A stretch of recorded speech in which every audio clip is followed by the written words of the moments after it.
बड़ी भारी कीमतें चुकाकर हमने आजादी हासिल की थी, खून में नहाकर हमने इसे पाया था। लेकिन अभी नई सुबह में हमने आंखें खोली ही थी। अभी हमें अपने अंधेरे को तरक्की की रोशनी में धोना ही था। अभी अपने नामुकम्मल ख्वाबों को हकीकत की जमीन पर बोना ही था। में अचानक एक नया मोड़ आ गया।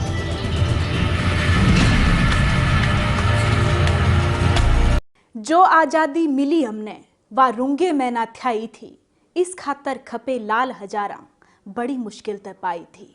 जी हाँ, देश को आज़ाद करने में अनेकानेक लोगों ने अपनी कुर्बानियां दी, जिनमें से कुछ ही के नाम हमें मालूम हैं।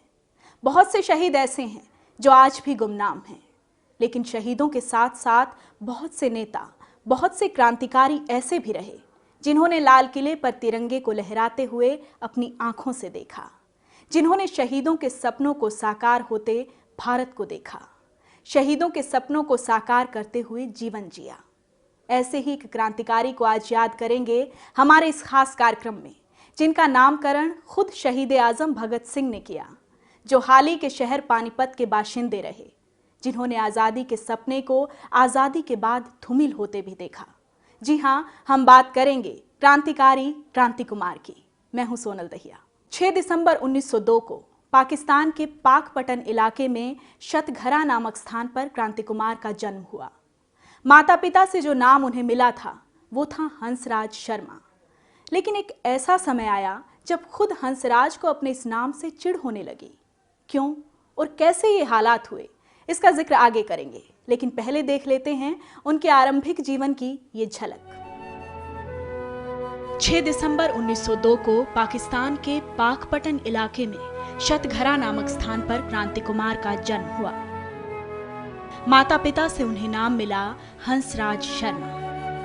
परिवार की माली हालत कुछ अच्छी नहीं थी, लेकिन इनका पढ़ने लिखने में रुझान बचपन से ही था। जैसे तैसे संघर्षों से मैट्रिक पास की और इसके बाद नेशनल कॉलेज लाहौर में दाखिला भी लिया और वहीं से बीए तक की शिक्षा हासिल की। पढ़ने का हिंदी, उर्दू, अंग्रेजी, फारसी, वो तकरीबन 4-5 भाषाओं में अच्छे विद्वान थे। ये तो थी उनके शुरुआती दिनों की बात। इन्हीं दिनों की बात है जब महात्मा गांधी की एक आवाज पर लोग अपना सब कुछ छोड़कर आजादी के आंदोलन में कूद रहे थे। हंसराज उर्फ क्रांति कुमार भी गांधी जी की आवाज पर आंदोलन में कूद गए और कांग्रेस की सदस्यता ले ली। अब वो आजादी के आंदोलन में सक्रिय होते जा रहे थे और साथ ही अंग्रेजों की नजर में भी आ रहे थे। आखिर 1922 में उनको गिरफ्तार कर लिया गया और 2.5 साल सजा के तौर पर जेल में बिताने पड़े। महात्मा गांधी जी के आह्वान पर भी इंडियन नेशनल कांग्रेस में शामिल हुए।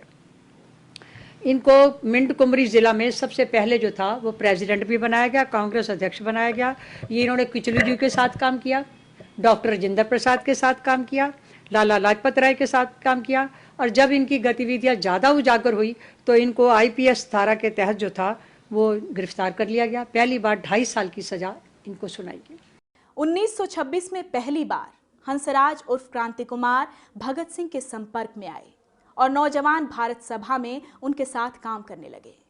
थोड़े ही दिनों में वो भगत सिंह के विश्वसनीय हो गए और एक प्रकार से गुप्तचर के रूप में काम करने लगे। 30 अक्टूबर 1928 को साइमन कमीशन के विरोध में लाला जी पर लाठियां बरसी। भगत सिंह काफी आहत थे। शाम को हंसराज उनसे मिलने गए और अंग्रेजों के गुप्तचर विभाग की एक फाइल उन्होंने भगत सिंह को सौंपी। इस वाकये को उनकी बेटी उर्वशी ने अपनी किताब में दर्ज किया है। जिस दिन साइमन कमीशन के विरुद्ध लाहौर में लाला लाजपत राय के नेतृत्व में प्रदर्शन हुआ, उस दिन शाम को मैं भगत सिंह से मिला। लाला जी के जिस्म पर पड़ी लाठियों से भगत सिंह बुरी तरह से आहत थे। मैं उस दिन एक फाइल भगत सिंह को देने गया था। वह फाइल एक सरकारी दफ्तर में से मैंने उठाई थी और मुझे वह फाइल वहां से उठाने का निर्देश शहीद आजम ने ही दिया था। लाला जी की शहादत के बाद सांड्रस की हत्या कर भगत सिंह और साथियों ने बदला लिया। जब असेंबली में बम फेंक बहरे अंग्रेजों के कान खोले, भगत सिंह और साथियों ने अपनी गिरफ्तारियां दी।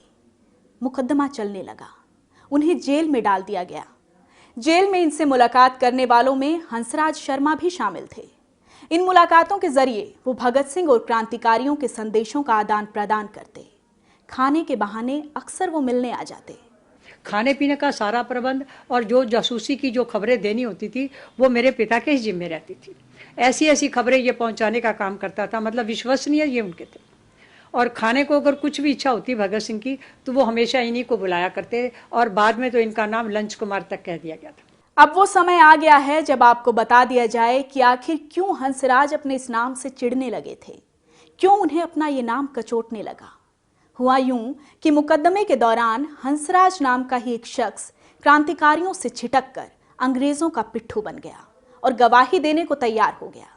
इसलिए हंसराज को अपना नाम भी खराब लगने लगा।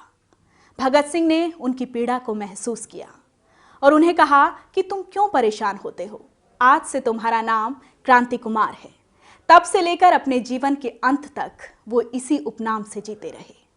वास्तविक उनका नाम जो था वो पंडित हंसराज शर्मा था, पर हंसराज नाम का एक आदमी वो भगत सिंह के मुकदमे में वो सरकारी उधर से मुखबर बन गया, उसने गलत खबरें दे दी, इससे वो बहुत दुखी रहने लगे। तो अपने नाम लोग यही सोचते थे कि यही हंसराज है। तो एक दिन भगत सिंह ने कहा, अरे तू क्यों परेशान होता है। तो उन्होंने अपना उसका पिताजी का नाम जो था वो बदल दिया, कहते आज से तेरा नाम क्रांति कुमार है, तो अब तू इस नाम से बेचैन ना हुआ कर।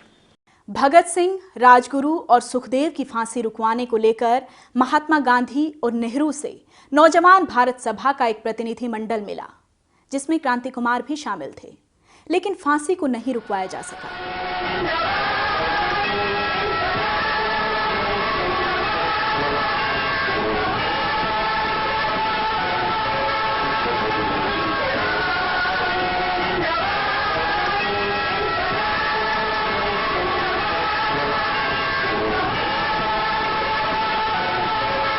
क्रांति की मशाल शहीद आजम की कुर्बानी के बाद भी क्रांति कुमार के दिल में जलती रही। देश में आजादी के आंदोलन ने भी तेजी पकड़ ली। अंग्रेजों का दमन चक्र भी बढ़ने लगा, लेकिन अंग्रेज कमजोर होने लगे थे। क्रांति कुमार भी कभी जेल में डाल दिए जाते तो कभी छोड़ दिए जाते। आखिर भारत छोड़ो आंदोलन के चलते अंग्रेजों को घुटने टेकने पड़े, लेकिन जाते जाते अंग्रेज देश के अंदर कांटेदार तारों की सीमाएं खींचते चले गए। लोग इन तारों से इधर उधर गुजरते रहे, धरती लहूलुहान होती गई। क्रांति कुमार का परिवार भी पाकिस्तान से उठकर दिल्ली के शरणार्थी शिविर में पहुंच चुका था। उधर लाल किले पर तिरंगा झंडा फहरने वाला था।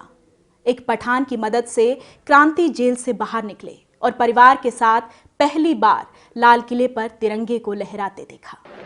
At the stroke of the midnight hour, when the world sleeps, India will awake to life and freedom. अब इनका परिवार पानीपत में आकर बसने लगा।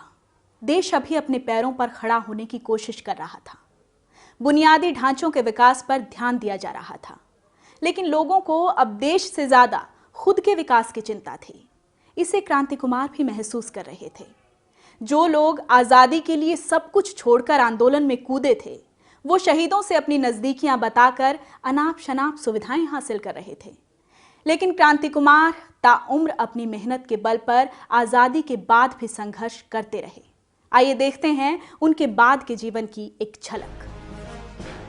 देश तो आजाद हो गया, लेकिन उसकी कीमत बहुत बड़ी अदा करनी पड़ी। एक मुल्क के दो मुल्क हो गए।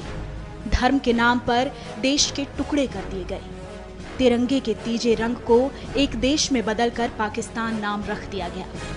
पाकिस्तान और भारत से लोग जबरदस्ती इधर उधर किए जाने लगे। विभाजन के इस दर्द को क्रांति कुमार के परिवार को भी सहना पड़ा।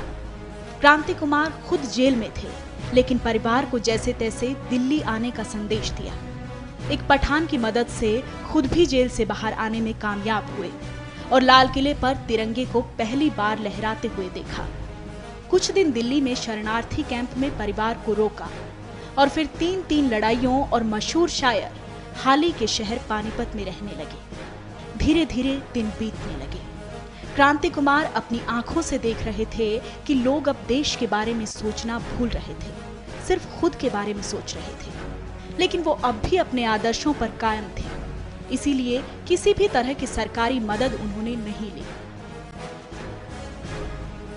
उन्होंने यूपीएससी की परीक्षा पास कर प्रेस इंफॉर्मेशन ब्यूरो में 10 साल तक अपनी सेवाएं दी। बाद में स्वतंत्र पत्रकार के तौर पर मिलाप और द ट्रिब्यून में निरंतर लिखते रहे। 1966 में संयुक्त पंजाब का विभाजन किया जाने लगा तो चारों तरफ दंगे भड़क उठे। 15 मार्च 1966 को पानीपत के लाल बत्ती चौक पर एक जुलूस निकाला जा रहा था। पुलिस ने उस जुलूस पर गोली चला दी, जिसमें एक लड़के की मौत हो गई। उस दिन जब ये घटनाएं घट रही थी, तब क्रांति कुमार वहीं एक दोस्त की दुकान पर बैठे थे। आंदोलनकारियों ने उस दुकान को बंद करवाने की कोशिश की।